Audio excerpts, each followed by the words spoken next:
కేవలం సంక్షేమం కాకుండా అభివృద్ధి, ప్రతి ఒక్కరికి ఉపాధి, పరిశ్రమలు, ప్రతి ఒక్కరికి మనకి సాగునీరు, తాగునీరు ఇలాంటివన్నీ ప్రొవైడ్ చేయగలుగుతా ఉన్నారు.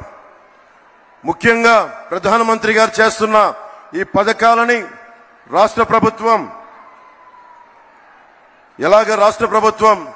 ఎలాగా దీనిని వైసీపీ పథకాలుగా చేసుకుంటుందో, ప్రధానమంత్రి ఫసల్ బీమా యోజన పథకాన్ని వైఎస్ జగన్ ప్రభుత్వం వైఎస్ఆర్ ఫసల్ బీమా యోజన కింద 90% రైతులకి తీసుకొని కూడా అందించలేదు.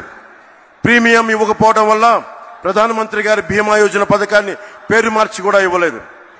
ప్రధానమంత్రి కిసాన్ సమ్మాన్ నిధి నుంచి ప్రభుత్వం నుంచి నిధులు వచ్చినా కానీ దానికి తగ్గ నిధులు ఇవ్వకపోవడం వల్ల రైతులు నష్టపోయారు.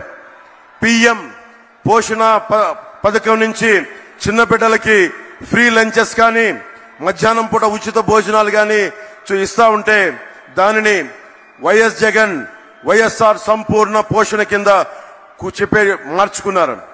మిషన్ వాత్సల్య, మిషన్ శక్తి ఈ పథకాలని జగన్ వైఎస్ ప్రభుత్వం జగనన్న గోరుముద్ద, జగనన్న పాలుగా దాన్ని ప్రధానమంత్రి గారి పథకాలని మనకి రాష్ట్ర పథకాలుగా చేస్తా ఉన్నారు.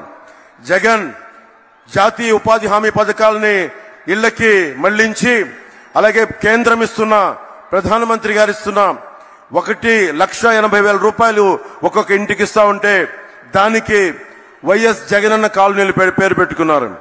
అలాగే మనకి ప్రతిరోజు 38 కిలోమీటర్ల హైవే నిర్మితం జరుగుతుంది ప్రధానమంత్రి గారి నాయకత్వంలో. మనకి కావాల్సింది ఈ రోజున నేను ప్రధానమంత్రి గారిని, కేంద్ర నాయకత్వాన్ని ఒకటే కోరుకున్నాను. మాకు లక్షలాది యువతున్నారు.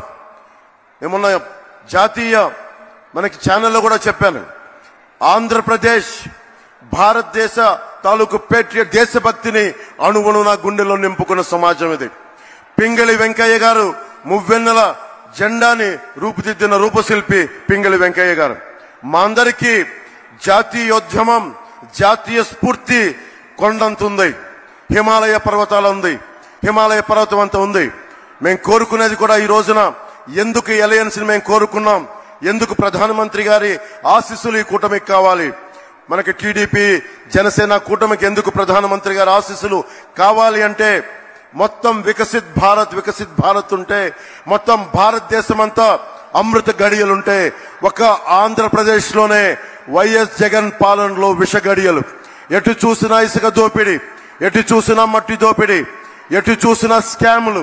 ఇవన్నీ ఆగాలి అంటే ప్రధానమంత్రి గారి ముందుండి ఆంధ్రప్రదేశ్ ని నడిపిస్తే తప్ప దీనిని ముందుకు తీసుకెళ్లలేం. అందుకని వారి ఆశీస్సులు కోరుకున్నాం.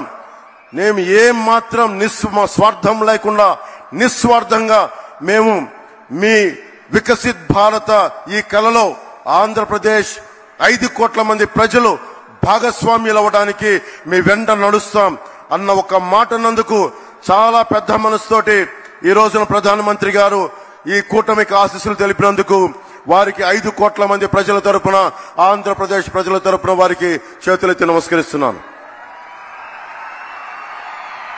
ప్రధానమంత్రి గారి గురించి ముఖ్యంగా ఎన్ని